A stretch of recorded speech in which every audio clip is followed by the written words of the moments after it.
The 2022 World Cup is taking place very, very soon, and I don't think there's any better way of finding out what the outcome might be than using Football Manager 2023. My name's Dan, aka D-Boy Plays, and today we're going to be doing a simulation of the World Cup on Football Manager.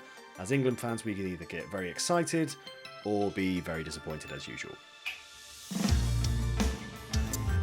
So currently over on Twitch, I'm doing a FM23 save as West Brom whilst it's in its beta version. I thought, what a better time to go and check out who might win than now. Let's just remind ourselves of who are in each of the groups. So if we're looking at Group A, you've got Ecuador, Netherlands, Qatar and Senegal. You're probably not looking past Netherlands or Senegal. Ecuador could be a bit of a problem team, but sorry Qatar, I don't think you're going to make it through. Moving on to Group B, England's group. You really think that we should be getting through this.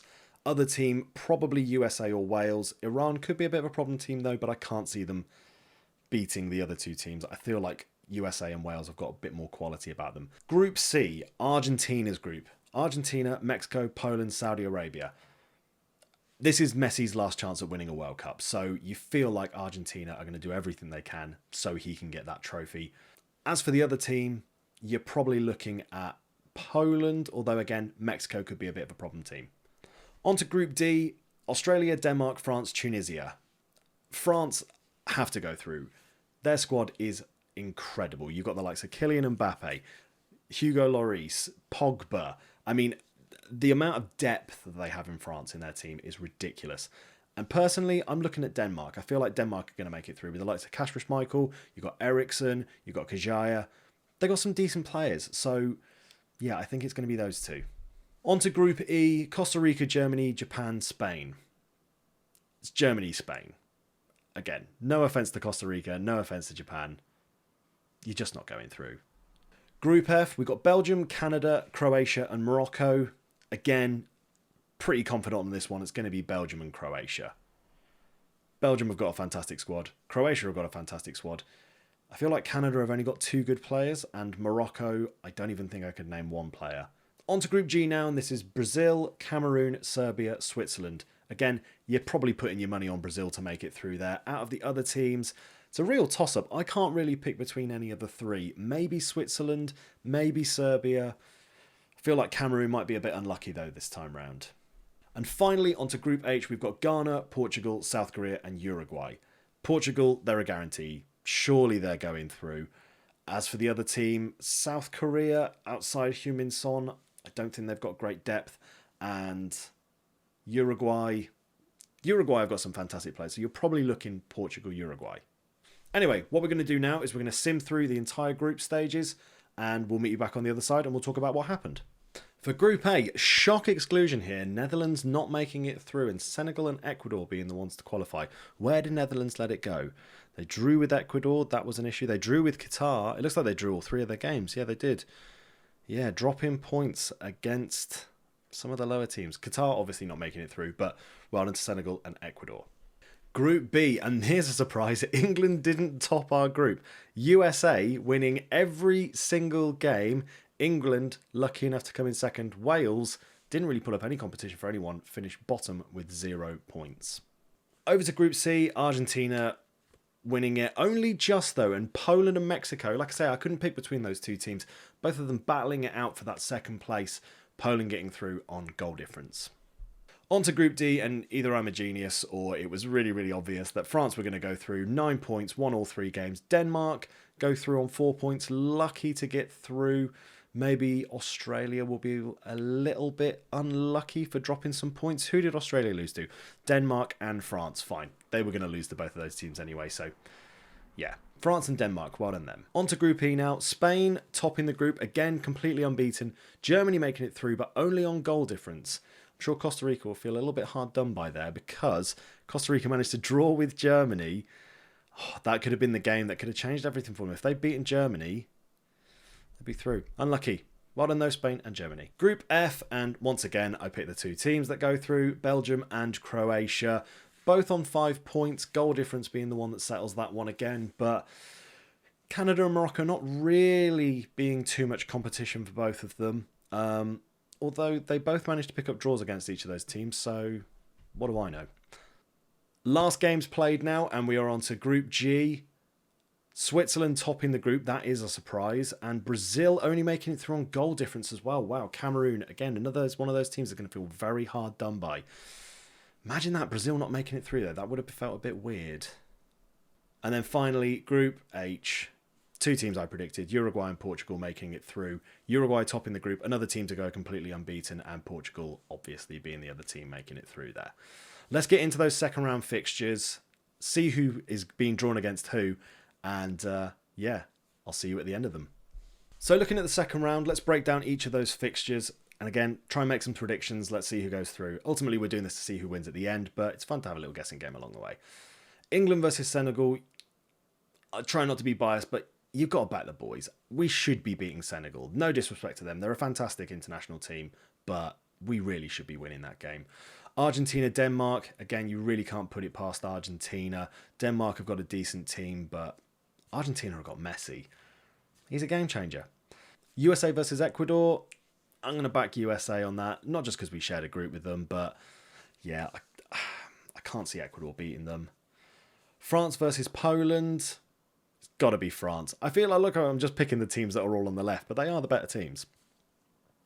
Croatia, Spain. Now, here's the first one where I'd be a little bit hard to pick one. My heart is telling me that Croatia will probably win this, but Spain do have a pretty decent team. I imagine they're going to be a bit of a problem for them. Portugal, Switzerland. I've got to put my money on Portugal there. I feel like they're going to win that. Belgium, Germany. This is a hard one. Belgium, Germany. De Bruyne, Havertz. Courtois, Neuer, Lukaku, Werner. I'm going to go Belgium. I'm going to back Belgium, boys. And the last pairing, Uruguay versus Brazil. I've got to go for Brazil. It's Brazil. Again, World Cups would be weird if they weren't in it until really, really late on. What I'm going to do now, sim through all the second round games. I'll see you on the other side. We'll see how many I got right. Okay, so all the second round games have been played, and let's see where we got things right.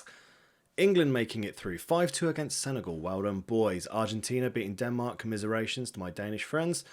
USA getting knocked out on penalties to Ecuador. Well done them. France obliterating Poland 7-1. Spain beating Croatia 2-1. Like I said, that was a hard one to decide on. Portugal versus Switzerland. Portugal only going through on penalties. Belgium edging out Germany 1-0. And then Uruguay knocking out Brazil in extra time. That is a shock to the system. I was not expecting to see that there. Let's get into those quarterfinals. Let's see how things turn out.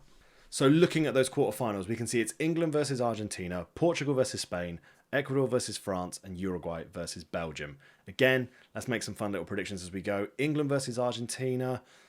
There's a little bit of me that wants to say Argentina, but I'm going to back the boys. Come on, England. Portugal, Spain. Got to be Portugal. If they've got Ronaldo fresh, they're going to be looking good. Ecuador, France, probably France, and Uruguay, Belgium. Uruguay knocking out Brazil has knocked me for a bit of six there.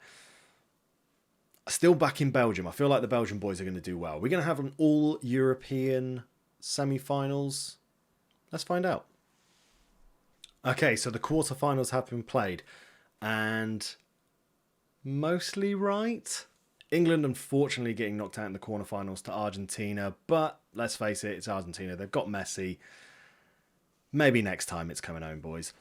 Portugal beating Spain. I felt like that would be the outcome there. Ecuador getting knocked out by France. Completely understandable. France are amazing. And Uruguay versus Belgium. The Belgian boys did it. Argentina, only South American team left in it.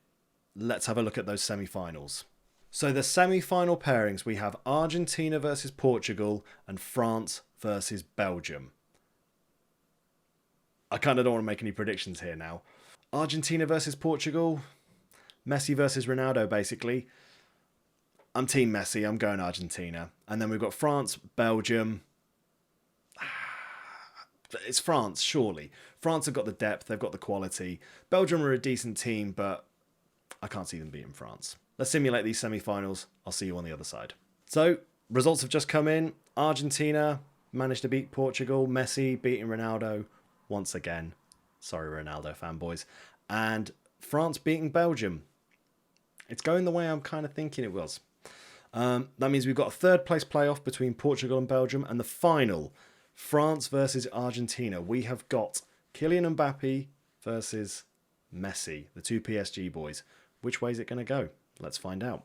And as we can see, France have won the World Cup. 2-1, they beat Argentina. So unlucky for Messi. He manages to score, tries to cling on, but unfortunately, Mbappe and Nkunku prove them wrong. Let's have a little look at that third place playoff as well and see how those boys got on. And Portugal take third place. They absolutely battered Belgium 5-0. Bruno Fernandes and Diogo Jota getting a pair of goals each, as well as Otavio chipping in. Let's have a quick look at a couple of other things though with the World Cup, like top goal scorers, most assists, things like that, clean sheets, who was the best players basically. And as you can see, and probably quite obviously, Kylian Mbappe getting that golden boot, scoring 8 goals, Jota getting 5, Vlahovic for Serbia getting 4 as well. Looking at those average ratings again, Kylian Mbappe right up there with Jota and Benzema. Assists, Christian Pulisic getting 5 assists, that's interesting, as well as Xherdan Shaqiri, and James Ward-Prowse picking up 3 assists as well, not too bad.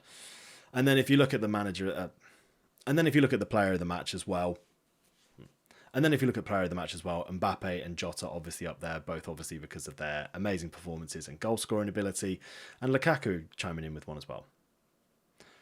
Now, interestingly, clean sheet wise, we're looking at Unai Simon, Thibaut Courtois, and Diogo Costa, all getting 3 games with clean sheets. None of them made it to the final though, so both teams that made it to the final didn't pick up many clean sheets along the way. I guess that just says more about the quality that's going on in this World Cup, the amount of players that are going there that are just phenomenal.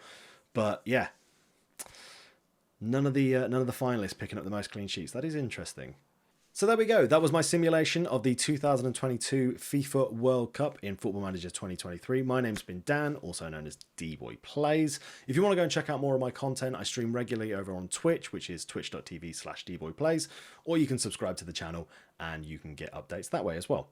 Thanks very much for watching, and I will see you soon.